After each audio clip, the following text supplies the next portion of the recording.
Alex, people look at a workbench like this and they see a piece of furniture. They're wrong. It's not furniture, it's the floor, just raised up to where your back doesn't scream at you by lunchtime. It's a very fancy floor, Tiger. I've seen you treat your dining room table with less respect than this slab of maple. But for someone just starting out, someone who's currently using a plastic folding table or a pair of rickety sawhorses, the idea of building the bench is paralyzing. Where do you even start? You start by admitting that your first bench won't be your last. I remember my first one. I built it out of some soggy construction studs I found behind a job site dumpster. I thought I was being clever, until the wood dried out and the top warped so badly it looked like a Pringles chip. I spent 3 months trying to plane a door flat on a surface that was basically a mountain range. So, step one, don't raid the dumpsters. Got it.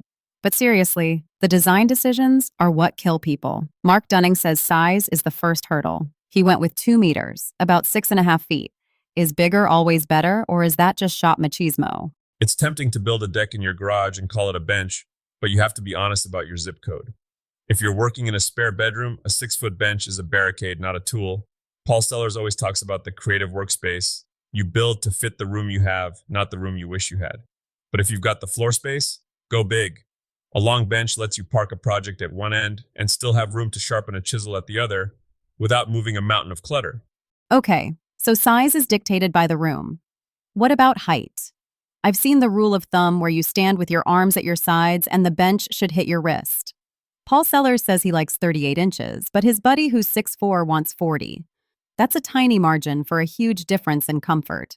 That wrist joint rule is a decent starting line, but it's not gospel. If you're doing heavy hand planing, you want it a hair lower so you can get your body weight over the tool. If you're doing fine joinery or electronics, you want it higher so you aren't hunched over like a gargoyle. My advice, build the legs long.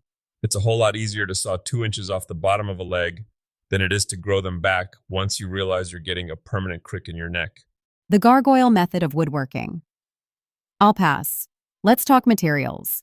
We see these dream benches made of North American hard maple or European beech that cost as much as a used car. But then Sellers is over here pitching whitewood and spruce from the big box home improvement stores. Is Douglas fir actually a viable option, or is that just for people who like splinters? Look, hardwood is lovely. It's heavy, it's stable, it's sexy. But for a first build, spruce fir or southern yellow pine are your best friends. They're cheap enough that when you accidentally drill a hole right through your tabletop, and you will, you won't feel like you've stabbed a family heirloom. The trick is the laminations. Laminations? You mean gluing the boards together like a giant butcher block? Exactly. You're taking those 2x4s, ripping the rounded edges off so they're square, and gluing them face to face. That's where the magic happens. You're aiming for a top that's at least 3 inches thick. When you have 3 inches of solid wood under your hammer, the energy goes into the chisel, not into the bench bouncing off the floor. It should feel like you're working on top of an anvil. I've heard people complain that pine is too soft, though, that if you drop a tool, it leaves a dent. That's the secret, Alex. I'd rather the bench take the dent than my hand-ground plane blade. A soft bench is a sacrificial lamb. It's grippy, it's forgiving, and every few years you just run a plane over the top to freshen it up. It's like a reset button for your workshop. Speaking of grippy, we have to talk about work holding. I looked at Mark Dunning's design. He's got twin screw vices and more holes than a Swiss cheese. For a beginner, do you really need a $400 vise right out of the gate? Vice are the heart of the thing, but they're also the biggest rabbit hole. You can get by with a decent iron quick-release vise on the front, but the real game changer is the dog holes. Just 3/4-inch holes drilled into the top. You put a wooden peg in there, and suddenly you have a stop block for your wood.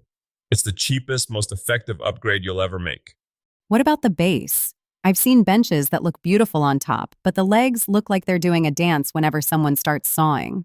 Oh, the Bambi on ice effect. If your bench wobbles, you'll hate woodworking within 20 minutes. The joinery in the base has to be beefy.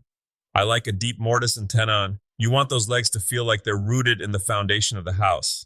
I once built a bench with just carriage bolts holding the legs on. Thought I was being modular.